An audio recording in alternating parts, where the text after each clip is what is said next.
Alhamdulillahirabbil alamin. Assalatu wassalamu al-atammanil akmalani alal mab'uts rahmatan lil alamin wa ala alihi wa sahbihi ajma'in, amma ba'd. Kaum muslimin yang dirahmati oleh Allah Subhanahu wa taala, mari kita lanjutkan pembahasan kita tentang fikih puasa secara ringkas. Dan pada kesempatan kita kali ini yaitu akan membahas tentang pembatal-pembatal puasa. Pembatal puasa yang pertama adalah makan dan minum dengan sengaja di siang hari. Barang siapa yang makan dengan sengaja dan dia tahu dalam keadaan puasa, maka otomatis puasanya menjadi batal. Namun apabila tidak sengaja, maka puasanya tetap sah dan wajib untuk melanjutkan sampai terbenamnya matahari. Hal ini sebagaimana sabda Nabi Shallallahu Alaihi Wasallam, "Man nasiya wa huwa shaimun fa akala aw syariba falyutimma saumahu fa innama at'amahu Allahu wa saqahu." Barang siapa yang lupa dan dia dalam keadaan puasa lalu makan atau minum, maka hendaklah dia menyempurnakan puasanya. Sesungguhnya Allah Subhanahu wa taala telah memberikannya makan dan juga minum. Hadis Bukhari dan Muslim. Lalu pembatal berikutnya adalah muntah dengan sengaja.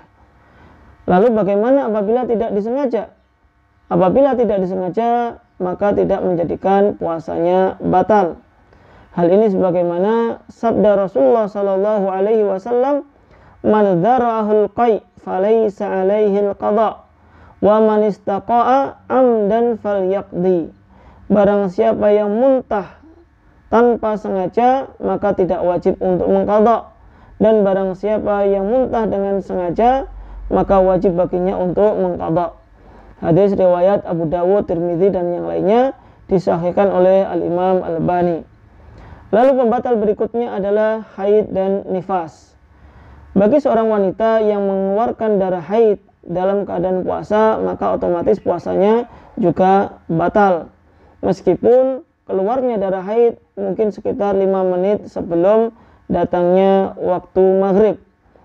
Dan di antara dalil yang menunjukkan bahwasanya wanita yang haid tidak mengerjakan puasa adalah ketika Rasulullah SAW menjelaskan tentang berkurangnya atau kurangnya akal dan juga agama bagi seorang wanita. Maka kaum wanita pun bertanya tentang sebabnya. Lalu Rasulullah Shallallahu Alaihi Wasallam menjelaskan, "Alaisa idza hadat lam tusalli wa lam tasum." Bukankah seorang wanita itu apabila haid maka dia tidak puasa dan juga tidak sholat? Hal ini menunjukkan bahwasanya mereka tidak boleh berpuasa. Lalu kemudian yang membatalkan berikutnya adalah orang yang berniat untuk iftar. Artinya ya dia berniat untuk membatalkan meskipun belum sampai makan atau minum, tapi dia sudah niat ingin membatalkan puasanya, maka puasanya menjadi batal. Karena Rasulullah Shallallahu Alaihi Wasallam bersabda, "Innamal a'malu binniyat." Sesungguhnya amalan-amalan itu tergantung dengan niatnya. Dan pembatal berikutnya adalah murtad dari agama Islam. Maka barang siapa yang keluar dari agama Islam, otomatis puasanya juga batal. Bahkan seluruh amal ibadahnya juga akan dihapus oleh Allah Subhanahu wa taala. Lalu kemudian yang membatalkan puasa seseorang adalah istimna, yaitu onani atau masturbasi, sengaja mengeluarkan air mani dengan syahwat di siang hari di bulan Ramadan, maka puasanya menjadi batal. Karena Allah Subhanahu wa taala ketika menjelaskan tentang pahala orang yang berpuasa, di mana Allah Subhanahu wa taala akan mengganjarnya secara langsung, maka Allah Subhanahu wa taala mengatakan, "Yada'u ta'amahu wa syarabahu wa syahwatahu min ajli." Karena orang yang berpuasa ini dia telah meninggalkan makanan, minuman dan juga syahwatnya karena Allah Subhanahu wa taala. Jadi konsekuensi dari seorang yang berpuasa harus meninggalkan syahwat tadi. Sedangkan orang yang berbuat onani tadi dia tidak bisa meninggalkan syahwatnya. Lalu kemudian yang terakhir adalah al-jima, yaitu berhubungan antara laki-laki dengan perempuan atau suami dengan istri. Ketika dia dalam keadaan berpuasa lalu berhubungan badan, maka otomatis puasanya menjadi batal. Adapun untuk kasus yang terakhir ini, tidak hanya dia harus membayar, harus mengqadanya di lain waktu, namun bagi orang yang berhubungan badan tadi masih harus membayar kafarah. Kafarah yang disebutkan oleh Rasulullah SAW sebagaimana ketika ada orang yang datang kepada beliau, yaitu mengatakan, halaktu ya Rasulullah, aku sudah binasa.